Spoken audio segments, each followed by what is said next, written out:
Vdiq në rrethana ende të paqarta jepet lamtumira e fundit 19 vjeçarit që ndroi jetë në Itali.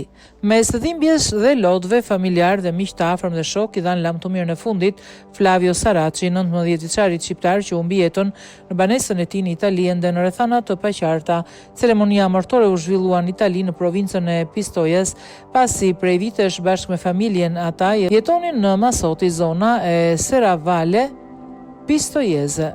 Trupi i tij pa jetë u zbulua nga vllai 10 vjeçar i cili e pa të rrëzohej në dhomën e tij të gjumit dhe nuk mundi ta shpëtonte, ndërsa raporti mjekësor dëshmon për një arrest kardiak.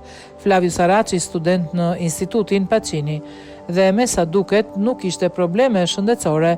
Ai merrej me sporte dhe kishte qenë në gjendje të mirë shëndetësore, humbi jetën papritur për shkak të një arresti kardiak.